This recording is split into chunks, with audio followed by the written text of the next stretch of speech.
Welcome to episode 128 of the High Volume Hiring Podcast. I am one of your two co-hosts, Stephen Rothberg, with College Recruiter Job Search Site, and very envious of the office in which our guest is located today. But we'll get to that in a few minutes. Jeanette Leeds, our COO. Hi. Good to see you. Hi, good to see you too, and excited for today's podcast because we have David Noe. He is an HR and brand advocacy manager, if you don't know him, for Payroll Partners. And also, if you don't know his podcast, SpeakEasy HR podcast. So David, welcome. Yeah, thanks for having me. This is great. Awesome. I love it. So for those of our listeners who are like, who's David? Like give us a little bit more background, and then we'll get into like today's topic of what's working in recruiting in this year. Yeah. So I've been around HR for about 20 years, been in a lot of industries, company sizes. Recruiting's been a focus throughout. So I've been in a lot of different workplace cultures, environments, business owners, leaders, managers, and it just has got me to the point where I now work for a company that offers great software, and we get to work with businesses of all shapes and sizes, and they all have challenges just like everybody else. So we just try to help navigate their pain points with software and help it get better for them and have great systems and technology. So started SpeakEasy HR 2 years ago. I'm in Kentucky, where they make 95% of the world's bourbon, as you can see in the background. And love the background. Very, very motivated. Not a fake background for anyone who's watching a video. It's like real. It's real. No, it is real. The one back there is from the Prohibition. The middle one's from my wedding a few years ago. We did at a distillery. And the third one is 1980 Wild Turkey. That's all gone, but it was amazing. I have still a little bit of it left, but so yeah, I brought kind of the blend of a speakeasy bourbon vibe with business and HR topics into a live podcast that I do on Mondays with LinkedIn, and I'm at episode 80 next 2 weeks from now. So it's almost an every week. Yeah. So, and I have fun toys. I got fun toys like this. You do. I'm so jealous. And for the listeners who don't know, just as a bit of an aside, I think something like 80 or 90% of podcasts do not make it to the 6th episode. Yeah. So you approaching 80, us at 128, we beat you. Then it's either like a mark of like real accomplishment or complete insanity, or both. So on that note,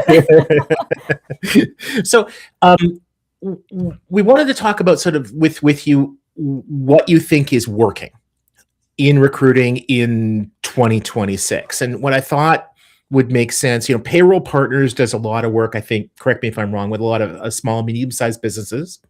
Some of those are hiring at scale. They might be going from 20 to 40 people in a year, 200 people opening up a new warehouse. We got to hire 75 people in the next 4 months. And some, of course, the people that in our audience, they might work for an organization with 80,000 people that hire like 5,000 people a year. So there's a lot of different strokes. But why don't we start off by, maybe give us like one of the things that you've been thinking of that it's like, this is really working well. Yeah. So I send everybody a magic wand in the mail. I love it. And I just tell them to hit the button as many times as they need to hire somebody and see if it works. No, totally joking. Okay, Harry Potter. Right? Yeah, that was a guest on my podcast sent that to me in the mail. So fun guest gift. So, what I've seen work for businesses, and I don't get a chance to talk to a lot of our clients, but we're in a lot of different industries. We're in a lot of different environments. And so I think the high turnover, situations, it's really a matter of the experience for the applicant to be a smooth one. And when I say that, it's how fast can you go in and apply for a job? And if it's a teenager applying to work at a pool or an amusement park or a restaurant, and they may not be completely tech savvy to go into a, HR technology platform and build a profile and upload their resume, how easy is it for them to apply for a job? with the basics that that person needs to submit. And we see that on our end because we're the ones building that for the company. And I have heard firsthand that when people are seasonally hiring, let's say for the summer, and they need to hire 20, 30 plus people to work at swimming pools or country clubs, it's a lot of administration work when you're just rehiring people. So it makes it a lot easier when that experience is painless, I guess, or less pain than having to go into a system and stumble through it. And sometimes you may not ever even know if you applied successfully. So we look at it from the employee or the applicant experience and make sure that that is really smooth for that person, no matter their age. Yeah, I love that. And as a mother of a teenager who literally was applying to lifeguard jobs, like literally, like firsthand, even if they're like really smart and tech savvy, they're sort of clueless. In some respects. So what advice, like, again, what advice would you give job seekers or my son? Sorry, Will. He's like, Mom, what are you doing? Yeah. Do not watch this one. It's not on Snap, so he won't see it. Exactly. I think there's a couple things. If he's applying for jobs like a lifeguard job, how is he standing out amongst the crowd, right? Like, does he want to get the job? If he wants the job, does he know someone that works there? Is he going to get a recommendation to the hiring manager?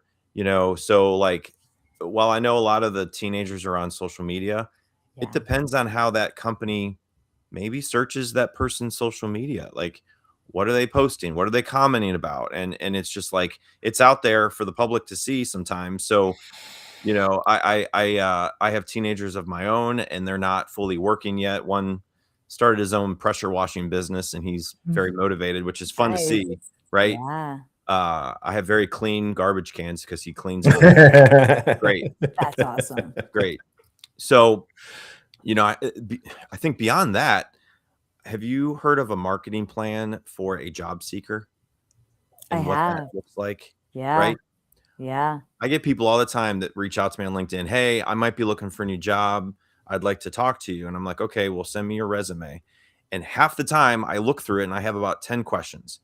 And this marketing plan really will help answer all those questions usually. What company sizes, what industries, what work environment, what job titles are you looking for? What is your top 50, companies you want to potentially work for? That way I can know if I know people at those companies or know hiring. We have 2,000 clients. We might have a client that needs someone in accounting or HR, right? So for someone like your son, I mean, just how can they stand out amongst the crowd? That's really the biggest question. Love it. So taking it from the employer perspective, a lot of the people that you're talking to from your clients are going to be similar to a lot of the people that at College Recruiter we do, right? It's talent acquisition, it's HR people. Yeah. And for years and years, hardly anything changed. Yeah. Right. Now what seems to be changing is almost entirely tech. And as an industry, we're doing a really good job of scaling problems. Yeah. So is there anything that you can think of that, say, a year ago was a real challenge for employers that's becoming a lot easier now? I mean, I think, yes, I think companies are realizing how they're going to integrate AI into some of their processes and procedures for recruiting and job boards and how to filter through people's resumes. I still think there's a big problem with that. I know people apply for 1,000 jobs and they never even get a call back. So they're getting ghosted. Shout out to Mark Lane podcast, Ghosted by the Machine.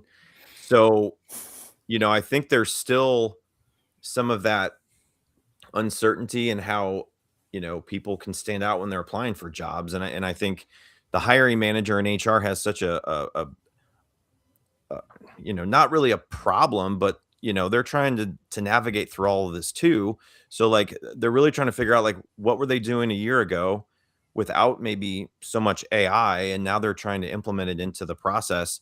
I know there are companies out there that will do the entire recruiting process for you. They'll interview, they'll schedule interviews. Just think about how long it takes. I do our recruiting. I know how long it takes to email an applicant. Hey, Joe, I want to connect with you and have a phone call. And then I have a good phone call with them. Hey, Joe, I want you to come in for a second interview. Here's our talent assessment to take. And, let's connect in person. So like, I really think people that are also bringing people back into the office, they're having to change that conversation, right? With those applicants up front. Like, hey, is this a deal breaker? Are you looking for remote work? Because we're not offering that anymore. And I get people that ask us that right off the rip. Hey, are you offering in work from home, fully remote? And we aren't hiring people from all over the country. We're hiring people locally. So there's still a lot of that companies are having to like really decide how they're going to handle that. I think, Jeanette, that he just declined my application. If I'm reading between the lines accurately there. You want to work from home, Steven? I need to. Yeah. I was like, I'm not gonna go and make a okay. So I'm like, what do you got? All right, so I'm just looking at the time. So like thinking around that, again, like so much change in the past year, right? Like between working remotely, there's the back to work, the AI, things are just really changing from the candidate perspective, but also to your point on the employers. Like any I don't know, any fun stories? I love stories. Any stories you can think of that would just be really interesting. We're like, oh, like one company did this and this was an amazing because of due to all this change and they had a great outcome. Or the opposite, like what's a worse story where you're like, okay, do not as an employer do this because this blew up, right? Like maybe it's the opposite of what's working. What there's something that's not working, like your employer stop doing it. And for the bad things, we need names, phone numbers. Yeah, I had one story that comes to mind. I was in an interview with my boss, our COO. She used to work for another payroll company, and she told me about this situation with this applicant. And I thought it was so comical. I didn't believe it was true. So sure enough, this person comes into our office, and my boss goes, "You've applied here before, haven't you?" Because she tried to bring her to where we currently both work. She's like, "No, I don't think I've applied here before. I haven't met you." And so she goes back to our office. She texts some of her friends that used to work together. She's like, "Was this the person that told me she got in a car accident, but she was down the hall working? So she lied why she couldn't make it to the interview with us back when she wanted to hire her years ago." And they said, "Yeah, that's her." And I'm like, of course, I find a good applicant who my boss knew from this bad experience. And I'm my gosh, can't give, what's to give? I found a really good applicant. She was good on paper. She was good over the phone. And then my boss had this horrible experience, how she lied about not being able to go to a job interview. And she said she was in a car accident or something, but she was down the hall working or something. I don't know. It's like, oh my gosh. So that's wild. It's hard. So I assume you didn't hire her. No. I didn't want to do that. There's been others like that too, man. Like I tell you, it's like, we trust our people when we hire, and they work out. And if it aligns where they worked at the company that I'm interviewing somebody, I'm like, "Hey, did you work with Sally when she was at this company? What was your experience like?" And if they're like, "I will not be here if you hire that person," right? They are pretty vocal about it. Yeah. So we do take that into consideration, but it's great when we get somebody that applies and they do their research and they're like, "Hey, I saw your Google reviews. I know so-and-so, I was a referral," and it works out that way. But it's still hard to find people that are local, that want to work in our work environment, that want to be doing what we do. So it's not like we're hiring a customer service representative entry level where you get 1,000 people applying. Right.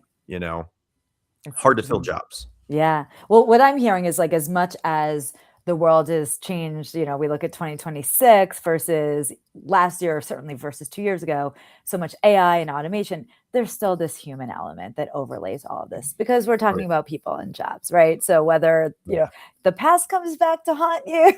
So it's like, just think about how all of that, but there is a human element that is just always going to be there. Oh yeah. So, yeah. Yep, Sure. absolutely. I was at last night. We had a Disrupt HR event. If you've heard of Disrupt, Yes, I've spoken at those too. yeah, I had Intense. Jennifer McClure's from Cincinnati. I'm on her planning team for her Cincinnati event, and we had one here in Kentucky, just south of Cincinnati, and it was awesome. Just the energy of the people there, and the you know, it was great. And so a lot of it was just about how to be a human, how to be a leader, how to show empathy, and truly care about people. And just, it was very inspiring in some of the ways that people are just burned out in HR right now. Like 30% of people are leaving the industry, and I know why. Like I see it, I feel it, right? So gotta just keep on going and try and make it as sustainable as possible. Well, hopefully what is working is that those of us who remain are kinder and gentler to each other. I like that. Because it has been a rough few years, and it's not like the end of the difficult times or tomorrow. But hopefully, if well before this time next year, hopefully things will have turned around, and we can all like be excited to go to work every day and be placing candidates. And maybe the problem for most employers will get back to being, we have too many opportunities, not too many applicants. Love it. So, and for the record, I love going to work every day. I